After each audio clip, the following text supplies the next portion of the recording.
উন্নততর জীবনধারা। খাদ্য ছাড়া আমরা বাঁচতে পারি না। দেহের বৃদ্ধি এবং বিকাশ, এখানে উন্নততর জীবনধারা দিয়ে বোঝানো হচ্ছে যে গাড়ি বাড়ি টাকা পয়সা না, মানে পুষ্টিকর খাদ্য এবং ব্যায়াম বা নিজের স্বাস্থ্যই সকল সুখের মূল, এটাই উন্নত জীবনধারা। তো আমাদের স্বাস্থ্য বহুলাংশে নির্ভর করে যে খাদ্য আমরা খাই তার গুণগত মানের উপর। খাদ্য আমাদের চেহারায়, কাজকর্মে, আচরণে পার্থক্য ঘটাতে পারে। শ্বসন ক্রিয়ার সময় খাদ্যের ভেতরকার রাসায়নিক শক্তি তাপ শক্তি হিসেবে মুক্ত হয়ে খাদ্যের ভিতরে যে রাসায়নিক শক্তি গাছপালার কারণে বা মাছ মাংসের ভিতর যেই রাসায়নিক যেই ব্যাপারটা আছে সেটা তাপ শক্তি হিসেবে মুক্ত হয়। কিভাবে? ওই যে C6H12O6 প্লাস O2, মানে অক্সিজেন দ্বারা শোষণ হয়ে কার্বন ডাইঅক্সাইড আর পানি তৈরি হয়, সাথে তাপ তৈরি হয়। যেহেতু অক্সিজেনের সাথে যেই ব্যাপারটা সেটা হচ্ছে দহন বিক্রিয়া হয়, শর্করার সাথে অক্সিজেনের দহন বিক্রিয়ার মাধ্যমে কার্বন ডাইঅক্সাইড, পানি এবং তাপ তৈরি হয়। দহন বিক্রিয়ায় অলওয়েজ তাপ তৈরি হয়। এই তাপটা আমাদের যে জীবদেহের জৈবিক ক্রিয়াগুলো নিয়ন্ত্রণ করে। তাপ শক্তি আমাদের টেম্পারেচার, আমরা উষ্ণ রক্তের প্রাণী। তাছাড়া খাদ্যের শক্তি বিভিন্ন ধরনের শ্বসনের মাধ্যমে আমরা পেয়ে থাকি। প্রত্যেকটা জীব তার পরিবেশ থেকে প্রয়োজন মতো পরিমাণ মতো খাদ্য গ্রহণ করে। প্রতিটি খাদ্যই আসলে এক ধরনের জটিল রাসায়নিক ক্রিয়া, রাসায়নিক যৌগ। এই জটিল খাদ্যগুলো বিভিন্ন উৎসেচকের সাহায্যে বিভিন্ন ধরনের উৎসেক আছে, এই লাইপেজ, তারপর শর্করার জন্য এক ধরনের, আমিষের জন্য এক ধরনের, এগুলো আমরা নেক্সটে হয়তো বা থাকতে পারে। আমাদের পরিপাকতন্ত্রের বিভিন্ন অংশে ভেঙে সরল খাদ্যে হজমের জন্য, এটাকে পরিপাক বলে। পরিপাক হওয়া খাদ্য শোষিত হয়ে দেহকোষের প্রোটোপ্লাজমে সংযোজিত হয়, যে আমাদের কোষের যে প্রোটোপ্লাজম আছে, যাকে আত্তীকরণ বলে। আচ্ছা, that is a good question. What is আত্তীকরণ? আত্তীকরণ হইতেছে পরিপাক হওয়া খাদ্য শোষিত হয়ে দেহকোষের প্রোটোপ্লাজমে যে সংযোজিত হয় সেটা হচ্ছে আত্তীকরণ। আর সরল খাদ্যে পরিণত করাকে বলে পরিপাক। আর আত্তীকরণ হইতেছে যেটা প্রোটোপ্লাজমে সংযোজিত হয়। ঠিক আছে? তাইলে টু সিম্পলিফাই,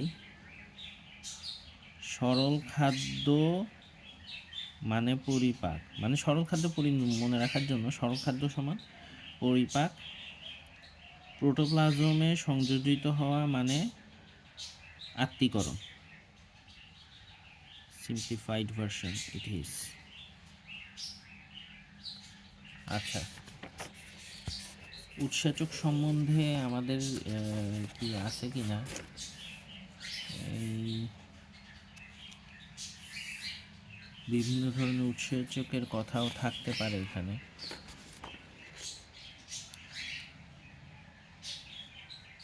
আচ্ছা, আমরা পড়তে থাকি তাহলে হয়তো আমরা। খাদ্য ও পুষ্টিবিজ্ঞান অনুসারে আমরা যা খাই তার সবই কিন্তু খাদ্য নয়। শুধু সেই সব আহার্য বস্তুকেই খাদ্য বলা হয়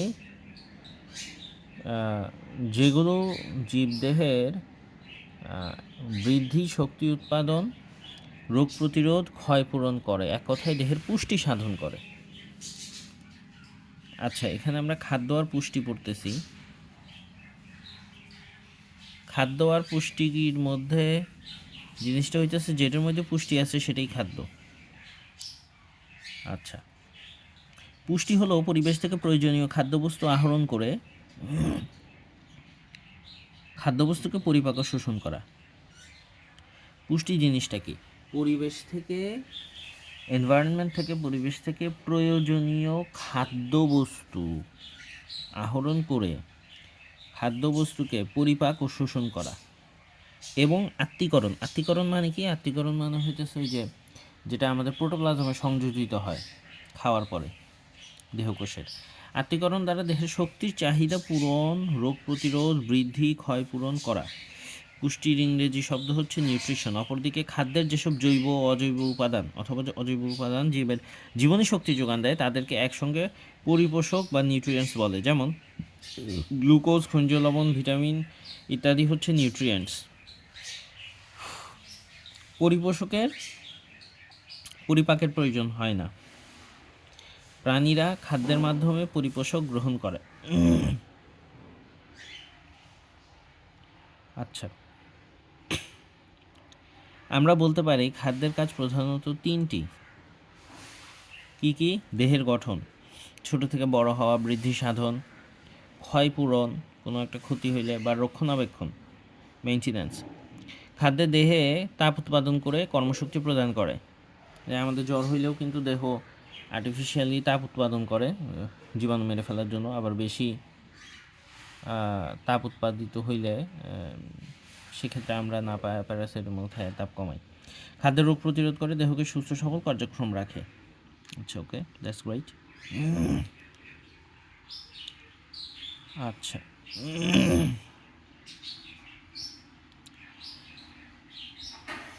এবার আসি খাদ্যের উপাদান। খাদ্যের উপাদান 6টি, সেগুলো হলো শর্করা, আমিষ, স্নেহ, ভিটামিন, খনিজ লবণ এবং পানি। এই 6টা: শর্করা, আমিষ, স্নেহ, ভিটামিন, খনিজ লবণ, পানি। এগুলোর মধ্যে শর্করা, আমিষ ও স্নেহ পদার্থ দেহ পরিপোষক খাদ্য। ঠিক আছে? এই যে এই শর্করা, আমিষ আর স্নেহ দেহ পরিপোষক খাদ্য, দেহকে পরিপুষ্ট করে। এই যে আমরা এখানেও পরিপোষক করছিলাম, পরিপোষকের পরিপাকের প্রয়োজন হয় না। প্রাণীরা খাদ্যের মাধ্যমে পরিপোষক গ্রহণ করে। খাদ্যের স্নেহ এবং শর্করাকে বলা হয় শক্তি উৎপাদক খাদ্য। মূলত শর্করা হচ্ছে ব্রেইন ফুড, এটা খুব জরুরি একটা জিনিস। তবে অনেকে কিটো করে, এটার মাধ্যমে শর্করাটাকে একটু কিছু দিনের জন্য না খাইয়া রাখা আর কি। সেক্ষেত্রে বডি কিটোসিসে যায়, যদিও অনেক সময় এটা রিস্কি ডাক্তারের পরামর্শ ছাড়া। এবং আমিষযুক্ত খাদ্যকে বলা হয় দেহ গঠনের খাদ্য। আচ্ছা, হ্যাঁ, প্রোটিনের মাধ্যমে হইতেছে কি হয় যে যে যারা জিম করে ওরা প্রোটিন শেক খায়, মানে জিম টিম করলে মাসল হয়, দেহ গঠন হয়। ভিটামিন, খনিজ লবণ ও পানি দেহ সংরক্ষক খাদ্য উপাদান, যেগুলো দেহের রোগ প্রতিরোধে সহায়তা করে। একটা হচ্ছে দেহ সংরক্ষক খাদ্য, আর একটা হচ্ছে দেহ পরিপোষক খাদ্য। হ্যাঁ, এই যে মুখ্য উপাদানটা হচ্ছে পরিপোষক, আর সহায়ক উপাদানগুলো হচ্ছে সংরক্ষক, দেহ সংরক্ষক, আর এটা দেহ পরিপোষক। তাহলে দেহ পরিপোষকের মধ্যে আছে শর্করা, আমিষ, স্নেহ। এই তিনটাই হচ্ছে মেইনলি খাদ্য আর কি। আমরা এই যে গরুর মাংস খাই, সেখানে আমিষ, স্নেহ থাকে, ভাত খাই, শর্করা থাকে, এগুলোই হচ্ছে মেইন। হ্যাঁ, এমনকি ফলের মধ্যেও কিন্তু শর্করা থাকে, ফ্রুক্টোজ। ফলের মধ্যে ভাইটামিনস, মিনারেলস থাকে। পানি তো আসলে এই সব খাদ্যের মধ্যেই, এই যে আমাদের দেহের বেশিরভাগ অংশই তো পানি। সো আমিষের মধ্যেও পানি আছে, শর্করার মধ্যেও পানি আছে। মানে ভাত যে যে যে পরিমাণ পানি খায়, মানে উৎপাদন থেকে শুরু করে ফসল ক্রপের মধ্যে, তো পানি কিন্তু আসলে সবগুলোর ভিতরেই আছে কম বেশি। তাহলে খাদ্যের উপাদান হচ্ছে আমরা বলতে পারি যে 6টি। তবে ডিপলি চিন্তা করলে 2টা, একটা হচ্ছে দেহ পরিপোষক আর একটা দেহ সংরক্ষক। মুখ্য উপাদান, সহায়ক উপাদান। মুখ্য উপাদান 3টি: শর্করা, আমিষ, স্নেহ। সহায়ক উপাদান ভিটামিন, ভাইটামিনস, মিনারেলস, ওয়াটার। শেষ। আচ্ছা,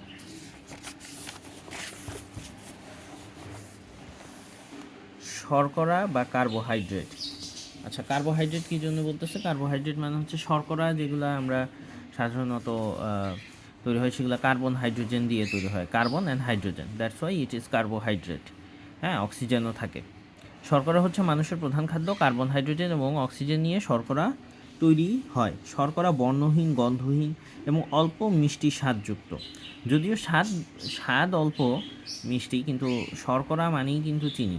মানে এই ডায়াবেটিস থেকে শুরু করে বেশিরভাগ প্রবলেমেটিক সিচুয়েশন মানুষের দেহে যেগুলো হয় সেগুলো কিন্তু মূলত হচ্ছে রিফাইন্ড কার্বোহাইড্রেট যেগুলো থাকে। যে ডোনাল্ড ট্রাম্প সরকার এখন আমেরিকায় যে স্থূলতা, ওবিস যেই মানুষ, মানে এত বেশি আমেরিকানরা, এটা একটা বিরাট স্বাস্থ্য সমস্যা। বার্গার টার্গার, পিৎজা, এই সেই প্রচুর পরিমাণে শর্করা খাওয়া হয়, refined carbohydrate, that is very dangerous for our health. শর্করা আমাদের শরীরের কর্মক্ষমতা বৃদ্ধি করে, দ্যাটস ট্রু। অ্যান্ড শর্করা যার বেশি খাওয়া উচিত সেটা হচ্ছে চাষি টাইপ যারা আছে, যে ওরা কিন্তু গান্দা ভইরা ভাত খাইতে পারে।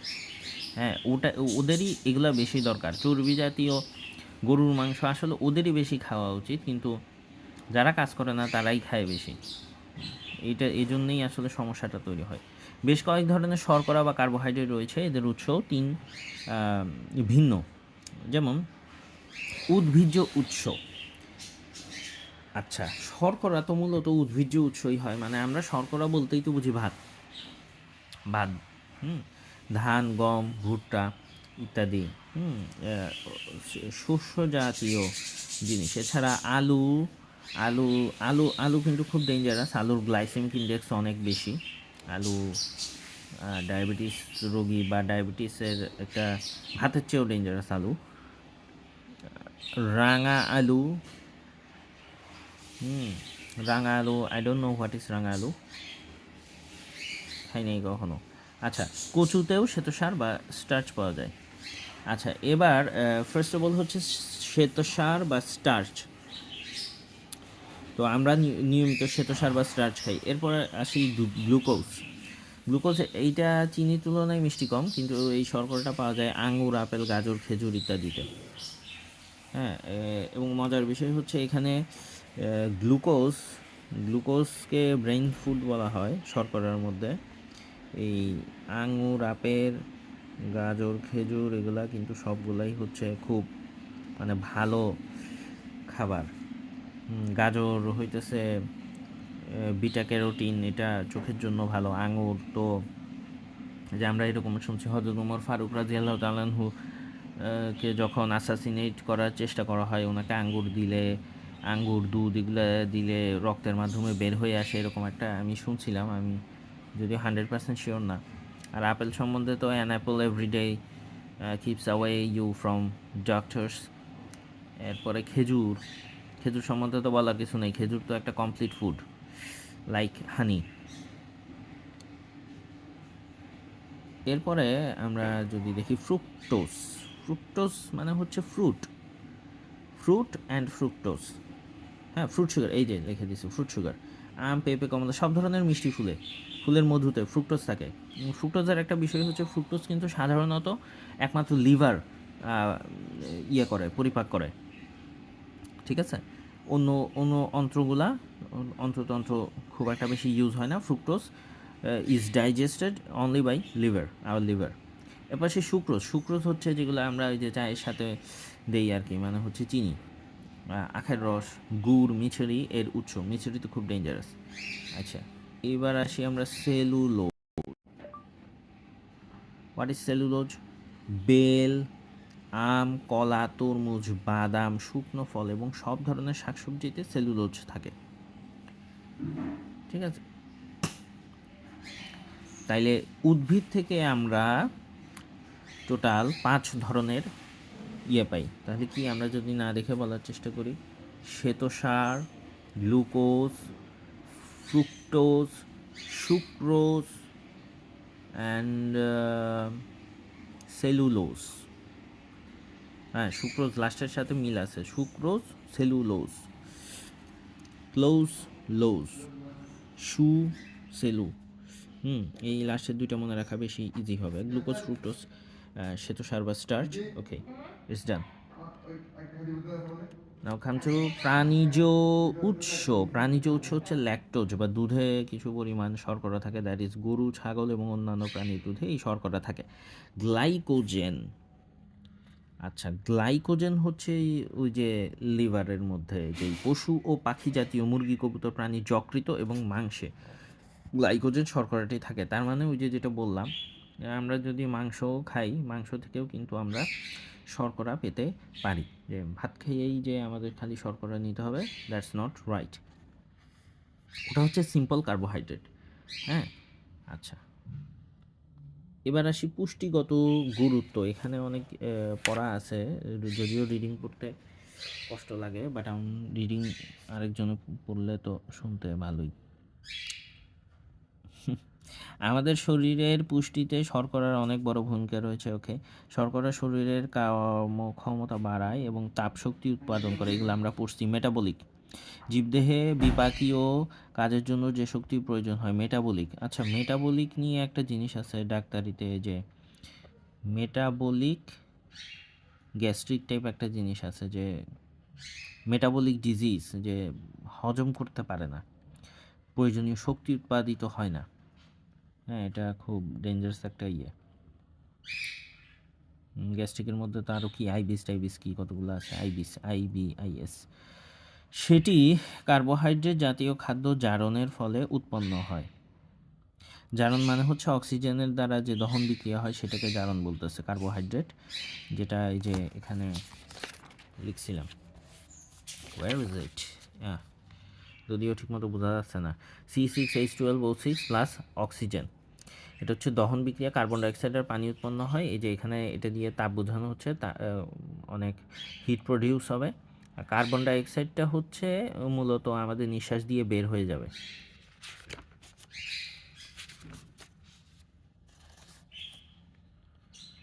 গ্লাইকোজেন প্রাণীদেহে খাদ্য ঘাটতি বা অধিক পরিশ্রমের সময় শক্তি সরবরাহ করে।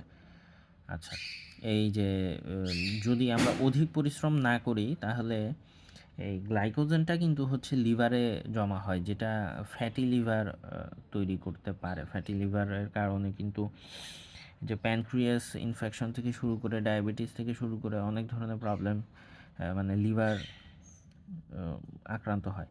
সেলুলোজ একটি অপাচ্য প্রকৃতির শর্করা, এটি আঁশযুক্ত খাদ্য। সেলুলোজ হচ্ছে ফাইবার জাতীয় জিনিস। এই যে ফাইবার জাতীয় আরও কিছু জিনিস আছে শর্করা, যেমন ওটমিল। ফাইবার জাতীয় জিনিস লিখে সার্চ দিলেই নেটে ওটমিলের কথা সবার প্রথমে আসে, ওটমিল, এইপল। তো এগুলো কি করে, দৈনন্দিন মল ত্যাগে সাহায্য করে। এটা কিন্তু যাদের বিশেষ করে কনস্টিপেশন আছে তাদের জন্য এই আঁশযুক্ত খাদ্য খুব বেশি ভালো, কোষ্ঠকাঠিন্য রোধ করে। আঁশযুক্ত খাবারের আরেকটা জিনিস হচ্ছে, এটা কিন্তু কোলেস্টেরল নিয়ন্ত্রণে, যাদের হার্ট ডিজিজ আছে, হৃদরোগ, এই যে ওটস জাতীয় জিনিসগুলো কিন্তু কোলেস্টেরলকে ব্লক করে। হ্যাঁ, খুব ভালো একটা ইয়ে। শর্করার অভাবজনিত রোগ থেকে রক্ষা পেতে আমাদের প্রতিদিন প্রয়োজনীয় শর্করা জাতীয় খাদ্য খেতে হয়। আসলে বলার কিছু নাই, সবাই গামলা বইরা ভাত খায়, বরঞ্চ আরও ভাত খাওয়া কমানো উচিত। আচ্ছা হোয়াট এভার। খাদ্যে শর্করার পরিমাণ আবার চাহিদার তুলনায় বেশি হলে, অবশ্যই চাহিদার তুলনায় বেশি হয় মানুষের, অতিরিক্ত শর্করা শরীরে মেদ হিসেবে জমা হয়। Yes exactly. তখন শরীর স্থূলকায় হতে পারে। হ্যাঁ, একমাত্র নেশা না করলে বেশিরভাগ মানুষই ভাত বেশি পরিমাণে খায়, যার কারণে বেশিরভাগ মানুষই মোটু হয়। কখনো কখনো বহুমূত্র রোগও দেখা দিতে পারে। এই তো ভালো কথা লিখছে। না খাইয়া মানুষ মরে না, খাইয়াই মানুষ মরে। হইতেছে রোজা রাখা আসলে এই জন্যে খুব ভালো, ফাস্টিং, যে শরীর থেকে টক্সিক বের করার জন্য, that is very crucial for our health, but nobody talks about that so often. নিঃশ্বাস প্রশ্বাস বা শ্বসন প্রক্রিয়ায় আমরা বাতাস থেকে যে অক্সিজেন গ্রহণ করি সেটি ফুসফুসে আমাদের রক্তের সাথে মিশে যায়। রক্তের লোহিত রক্তকণিকা এই অক্সিজেন, এখানে হিমোগ্লোবিনেরও কাজ আছে, হিমোগ্লোবিন এই অক্সিজেনকে আমাদের শরীরের কোষে পৌঁছে দেয়। সেখানে গ্লুকোজের সাথে বিক্রিয়া করে তাপশক্তি তৈরি করে। গ্লুকোজের সাথে ওই যে ওইটা আর কি, C6H12O6 অক্সিজেনের সাথে দহন বিক্রিয়ার মাধ্যমে তৈরি হবে কার্বন ডাই অক্সাইড, পানি এবং তাপ।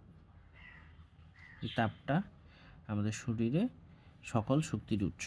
খাদ্যের মধ্যে নিহিত শক্তিকে খাদ্য ক্যালোরি বা কিলো ক্যালোরি হিসেবে মাপা হয়। ক্যালোরি হচ্ছে শক্তির একক। 1 গ্রাম খাদ্য জারণের ফলে যে পরিমাণ তাপ শক্তি উৎপন্ন হয় তাকে খাদ্যের ক্যালোরি বলে। 1 গ্রাম। এখন আসি 1 ক্যালোরি কাকে বলে। That is very important. 1 গ্রাম পানির তাপমাত্রা 1 ডিগ্রি সেলসিয়াস বৃদ্ধি করার জন্য যে শক্তির প্রয়োজন হয় সেই পরিমাণ তাপশক্তি হচ্ছে 1 ক্যালোরি। 1000 ক্যালোরি সমান 1 কিলো ক্যালোরি বা 1 খাদ্য calorie. 1000 calorie 1 kilo calorie is equal to 1 খাদ্য calorie. 1 food calorie is equal to 1000 calorie বা 1 কিলো ক্যালোরি। খাদ্যের ক্যালোরিকে কিলো ক্যালোরি দিয়ে বোঝানো হয়। উদাহরণ দিয়ে বলা যায় শর্করা এবং প্রোটিনের ক্যালোরি প্রায় সমান, 8 কিলো ক্যালোরি পার গ্রাম।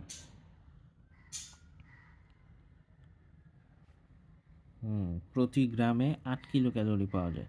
স্নেহজাতীয় খাদ্যে এর পরিমাণ বেশি, 9 কিলো ক্যালোরি পার গ্রাম। তবে এখানে একটা বিষয় আছে, সবচেয়ে 9 কিলো ক্যালোরি পার গ্রাম ঠিক আছে, বাট এটা কিন্তু অনেক দেরিতে শরীরে পৌঁছায়। শর্করা কিন্তু অনেক ফাস্ট এই 8 কিলো ক্যালোরিটা প্রোভাইড করে। এই 9 কিলো ক্যালোরি এখানে কি 4 লেখছে, ইজ ইট 4 অর 8? যেহেতু এই 9টা বাংলায় লেখছে, so I can think it is 4। আচ্ছা, যদি 4 হয়, হ্যাঁ হ্যাঁ, এটা কিন্তু শর্করাকে কিন্তু ব্রেইন ফুড বলা হয়। মাসল যে নড়াচড়া সেটার জন্য কিন্তু কি শর্করাটা সবার আগে পৌঁছায়। হ্যাঁ, ইনস্ট্যান্ট শক্তি প্রয়োজন হলে শর্করার উপরে কিছু নাই। আর প্রোটিন হচ্ছে মাসল বিল্ড করার জন্য, কিন্তু মাসলের চলাচলের জন্য শর্করা দরকার ইনস্ট্যান্ট। কিন্তু এই চর্বিটা কিন্তু বেশি শক্তি, কিন্তু এটা ভেঙে শক্তি প্রোভাইড করতে একটু টাইম নেয়। মানে এটা এক্সেলারেশন কম আর কি। কার রেসিংয়ের সাথে যদি উদাহরণ দিই, এটার এক্সেলারেশন কম কিন্তু স্পিড বেশি। একটা খাদ্য ক্যালোরি বলতে বোঝায় খাদ্যটি সম্পূর্ণভাবে জারণ হলে কতখানি শক্তি বের হবে। একজন পূর্ণবয়স্ক মানুষের দৈনিক 2500 কিলো ক্যালোরি এবং একজন নারীর 2000 কিলো ক্যালোরি এর সম পরিমাণ খাবার খাওয়া প্রয়োজন।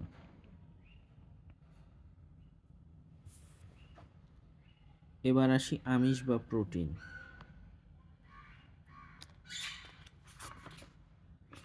আচ্ছা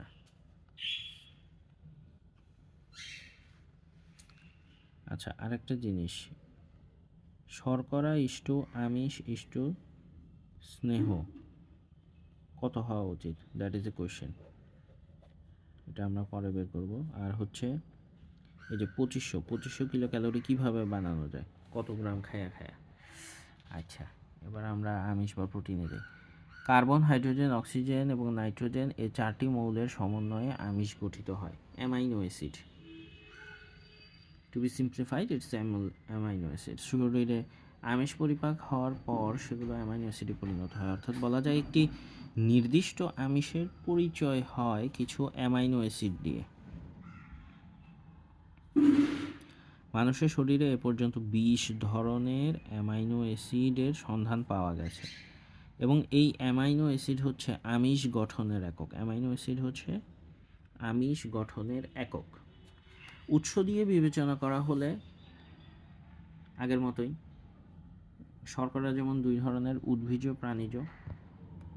প্রাণীজের মধ্যে 2 ধরনের, একটা হচ্ছে ল্যাকটোজ আর একটা হচ্ছে গ্লাইকোজেন। ল্যাকটোজ হচ্ছে দুধ আর গ্লাইকোজেন হচ্ছে মাংস, যকৃৎ। এবার আসে আমিষও হচ্ছে 2 ধরনের, একটা প্রাণীজ আর একটা উদ্ভিজ। প্রাণীজ আমিষ মূলত আসলে প্রাণীজই, প্রাণী থেকে যে আমিষ পাওয়া যায় তা প্রাণীজ আমিষ। মাছ, মাংস, ডিম, দুধ, ছানা, পনির এগুলো প্রাণীজ আমিষ। উদ্ভিদ থেকে যে আমিষ পাওয়া যায় তা উদ্ভিজ্জ আমিষ, যেমন ডাল। আর ডালের মধ্যে একটা বিশেষ ডাল আছে, ওটাকে ঘোড়ার ডাল নাকি কী বলে, ওটা খাইলে মনে হয় হাড্ডিতে সমস্যা হয়। তারপর শিমের বিচি, মটরশুঁটি, বাদাম। আচ্ছা, বাদামে ভালো আমিষ আছে না? বাদাম কিন্তু প্রচুর ফ্যাট, ভালো ফ্যাট অবশ্য। মটরশুঁটি, ও আই লাইক মটরশুঁটি। ডাল, শিমের বিচি, ভালো জিনিস। হচ্ছে উদ্ভিজ্জ আমিষের উদাহরণ।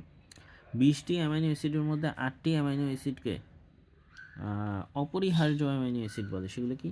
Lysine, tryptophan, methionine, valine, leucine, isoleucine, phenylalanine, threonine. এই 8টি অ্যামাইনো অ্যাসিড ছাড়া অন্য সব অ্যামাইনো অ্যাসিড আমাদের শরীর সংশ্লেষ করতে পারে, মানে আমাদের শরীর বানাইতে পারে, কিন্তু এই 8টা আমরা বানাইতে পারি না। সো এই 8টা আমাদেরকে মুরগি, গরু, খাসি বা ডিম, দুধ, ছানা, পনির, মটরশুঁটি, বাদাম, শিমের বিচি, ডাল এক্সেট্রা এক্সেট্রা খাইয়া আমাদেরকে এই 8টা এই অপরিহার্য যেই অ্যামাইনো অ্যাসিডগুলো যেগুলো গুরুত্বপূর্ণ সেগুলো আমাদের শরীরের মধ্যে প্রোভাইড করতে হবে। আদারওয়াইজ বিভিন্ন ধরনের রোগ আমাদের হইতে পারে। প্রাণীজ প্রোটিনে, মূলত প্রাণীজ প্রোটিনে এই 8টি অ্যামাইনো অ্যাসিড বেশি থাকে বলে এর পুষ্টিমূল্য বেশি।